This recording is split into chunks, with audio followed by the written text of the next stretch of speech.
are on the 29th of September, 1980. 2018.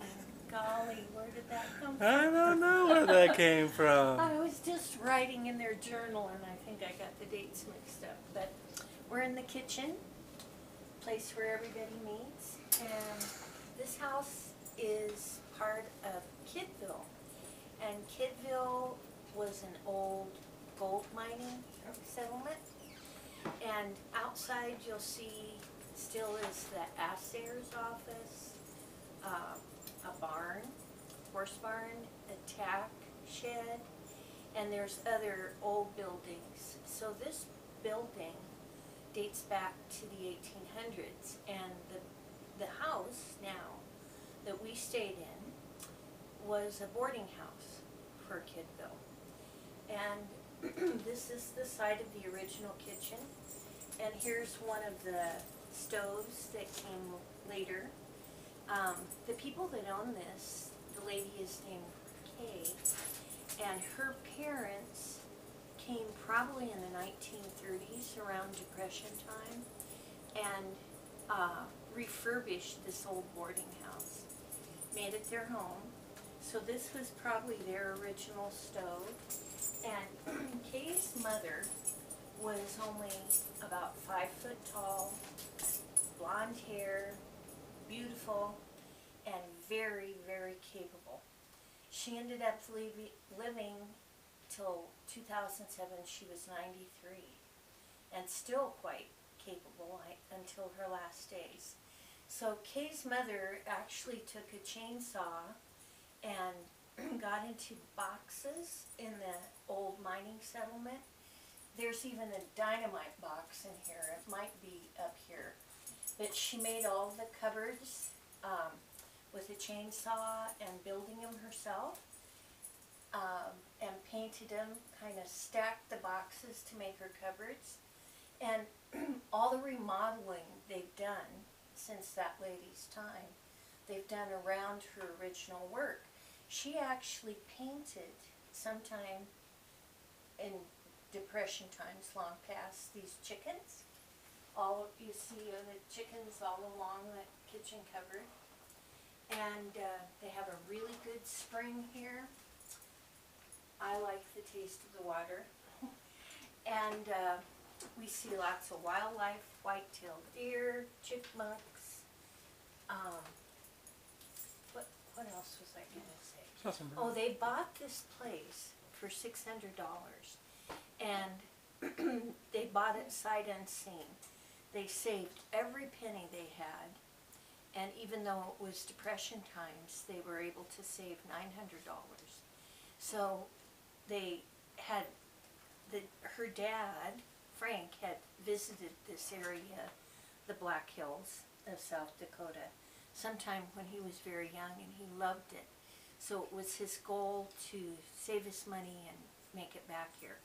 So when they came to this area, the bank had it available, and they bought it sight unseen, knowing that it was an old boarding house and had 28 acres and a good spring, good source of water. So when they actually arrived at the house, they found all the windows broken out upstairs. There was a big chair halfway out a window. Somebody tried to steal it and it got stuck. So it was half in and half out. And they also found that there was a family of squatters here. And so they explained to the squatters that it was their house now. And the little kid started to cry, and the mother started to cry, and the father hung his head. So they didn't make them leave. They told them that they could stay for a while, and somehow there were 2 entrances, the upstairs and the downstairs.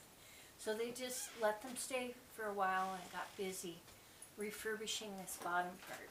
And when you go in here, here's, I think, the original old oak table and chairs.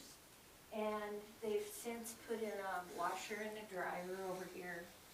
But a lot of the cupboards, you can tell, are just custom made for this area. And Kay, the lady who's the owner now, she must be between 70 and 80, I would guess. Her mother, Florence, had the original people who refurbished it. Florence had always wanted a sunroom in this location. And You can see it. and but she felt like she was too old to build it herself. So she had an opportunity to go on a 3-week trip to India. And then Kay got her chainsaw out, cut into the house, poured the foundation, and started the building project to make the sunroom for her mother, to surprise her mother. And while she was doing that, 4 windows. They can't see much of that because of the sun coming in. Oh, okay. Yeah. Well, it's really sunny, and there's a cool old oak rocking chair there and a toy chest made out of oak. Anyway, she finished that up for her mother, which I guess was just wonderful. She's written a whole journal about what her parents did and how hard they worked, and it's very cool. And they still live in this area, and so do their children. And she has such an appreciation for the heritage, and the people here are all so friendly. And it's just been a wonderful stay. So we'll go in here now.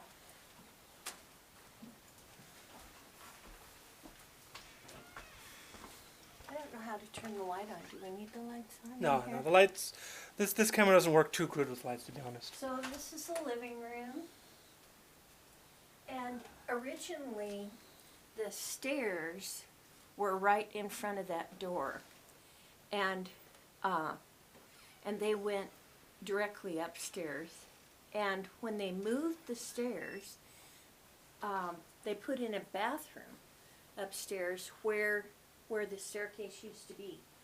And this is kind of cool. This last step is like a storage area right under it.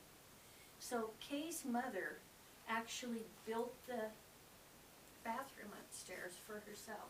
So now we'll go upstairs and check it out. And again, this used to be a boarding house. And in the gold mining days, there weren't even windows up here. People would just put their bunk roll down on the floor. And so there's a story too about these. There was some old trailer house that Kay's mother's family bought, and she salvaged these bird's eye maple cupboards because she thought they were so beautiful. And down here, and she built all the cupboards and made this bathroom where the staircase used to be. The water is really cold.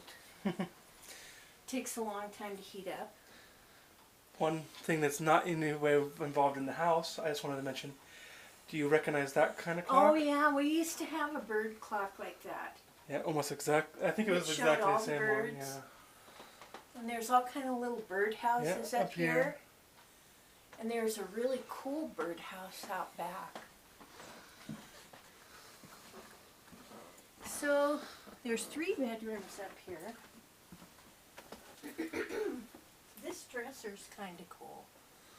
It must have come from an antique dresser, you can tell by the wavy part.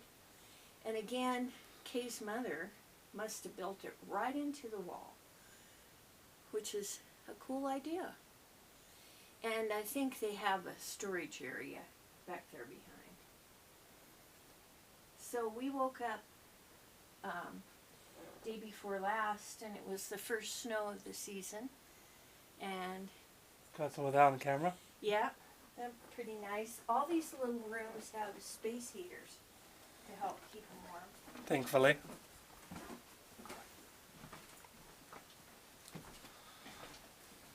I don't know whose wedding picture that was. Do we need a light on in Let me check. No, we do not. Okay. So, the first night, Chris stayed up here, and the second night, AJ and its little dog Sheila slept in this bed. And over here. Oh, I didn't notice that at first. There's a bookcase right up there. Oh, I didn't notice that either. Very cool. Again, built into the wall. Yeah, very cool. Okay. And this has to be an antique dresser too. Somebody painted it. Oh, and here's another little bookcase. Yeah. Built right in that corner. And here's another room. And kind of that painting is exactly what it looks like around here. It's beautiful. It is very nice around here. Yeah. Well, There was something you might not know. Did you know that this door here is also the door for that? oh, I didn't know that. Yeah. First That's night we were very here. efficient. First night we were here, my dad found that out. Very cool. Oh, it looks like there's another little thing up there too. And almost all the knobs are these old-fashioned glass knobs. It's really been a charming place, and it's really been a privilege to be a part of history, so to speak. Did you? It's part of what you've said too a little bit. Let's said take quite a a- picture of it. Well, they can see it. It's actually, well, it's not really readable, but Let me turn the light on in here. it's just small text. I'll take a picture of it when we're done with this. I'll just come back up and take a okay. picture of that. But a lot of that's what you've already said about her doing the not being able to be idle, race new project till the time of her death. She was a seamstress, did beautiful upholstery, superb carpenter. Neighboring ranchers admired her ability to stack hay in the earlier years. In 2002, at age 88, completed her last redecorating project in this area. At the time, she placed the current wallpaper in the master bedroom and in the bathroom, and painted both areas. She worked slowly during a summer, and then she declared unacceptable the floor in the bathroom and hall in the entryway of the two smaller bedrooms. She tiled them with scooting herself on a small. She tiled them while scooting herself on a small low stool. She had long been unable to get down on her knees. Her family asked her to wait for their help. As always, she said, "But I'm not doing anything, and you are busy, and I owe this house some love. I need something to do."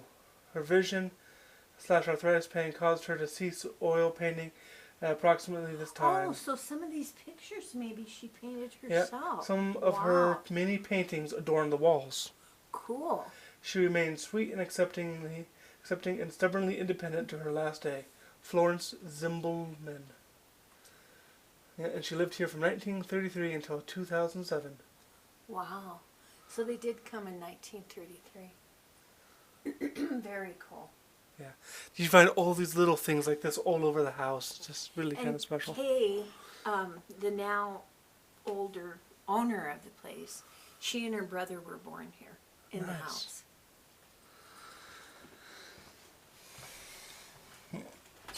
Caution, low clearance.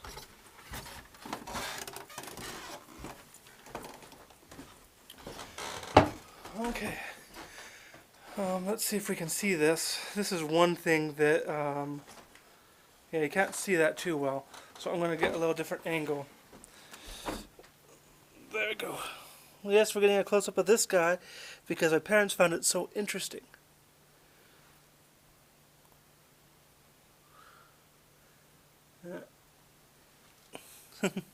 Oh, out this window. Oh, this one here. The dogs got us up really early, and it was just daylight. And there was a silhouette of a small white-tailed deer eating the last of the fall leaves off the tree. And it was framed perfectly in this window, just like a Christmas card picture. The deer and the snow. There's another birdhouse out there too. Yeah. Really special to us, because we haven't been in snow for over 30 years. Well, Okay, get out of the snow right now. AJ, getting out of the snow. you go on filming by yourself. I'm going to go upstairs. Okay. Or maybe I should continue on with you for just a little bit. Well, I was just going to film a little bit of this area in here. And then that's yeah. Wild turkey, beyond duplication. It's been a nice couple days. Ah, and it went right down my neck again. Darn dripping water. It definitely wakes you up. And that's that. We're heading out, guys.